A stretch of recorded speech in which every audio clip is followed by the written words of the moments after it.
श्री भगवान कहते हैं, माताजी, जब जीव को मनुष्य शरीर में जन्म लेना होता है तो वह भगवान की प्रेरणा से अपने पूर्व कर्मानुसार देह प्राप्ति के लिए पुरुष के वीर्य कण के द्वारा स्त्री के उदर में प्रवेश करता है।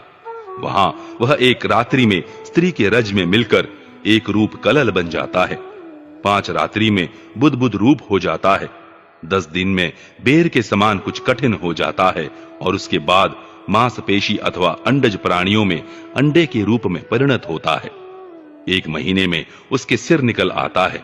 2 मास में हाथ पांव आदि अंगों का विभाग हो जाता है और 3 मास में नख, रोम, अस्थि, चर्म, स्त्री पुरुष के चिन्ह तथा अन्य छिद्र उत्पन्न हो जाते हैं।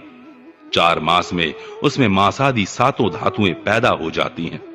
5वें महीने में भूख प्यास लगने लगती है और 6ठे मास में झिल्ली से लिपटकर वह दाहिनी कोख में घूमने लगता है।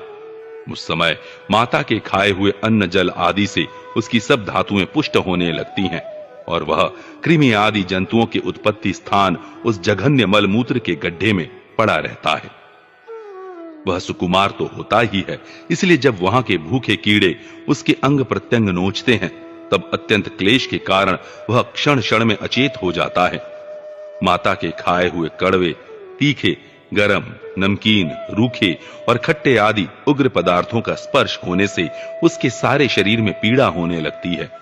वह जीव माता के गर्भाशय में झिल्ली से लिपटा और आंतों से घिरा रहता है। उसका सिर पेट की ओर तथा पीठ और गर्दन कुंडलाकार मुड़े रहते हैं। वह पिंजड़े में बंद पक्षी के समान पराधीन एवं अंगों को हिलाने डुलाने में भी असमर्थ रहता है। इसी समय अदृष्ट की प्रेरणा से उसे स्मरण शक्ति प्राप्त होती है। तब अपने सैकड़ों जन्मों के कर्म याद आ जाते हैं और वह बेचैन हो जाता है तथा उसका दम घुटने लगता है। ऐसी अवस्था में उसे क्या शांति मिल सकती है? 7वां महीना आरंभ होने पर उसमें ज्ञान शक्ति का भी उन्मेष हो जाता है, परंतु प्रसूति वायु से चलायमान रहने के कारण वह उसी उदर में उत्पन्न हुए विष्ठा के कीड़ों के समान एक स्थान पर नहीं रह सकता। तब सप्त धातुमय स्थूल शरीर से बंधा हुआ वह देहात्मदर्शी जीव अत्यंत भयभीत होकर दीन वाणी से कृपा याचना करता हुआ हाथ जोड़कर उस प्रभु की स्तुति करता है जिसने उसे माता के गर्भ में डाला है। जीव कहता है, मैं बड़ा अधम हूं।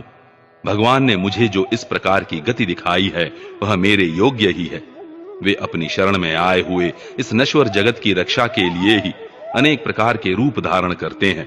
अतः मैं भी भूतल पर विचरण करने वाले उन्हीं के निर्भय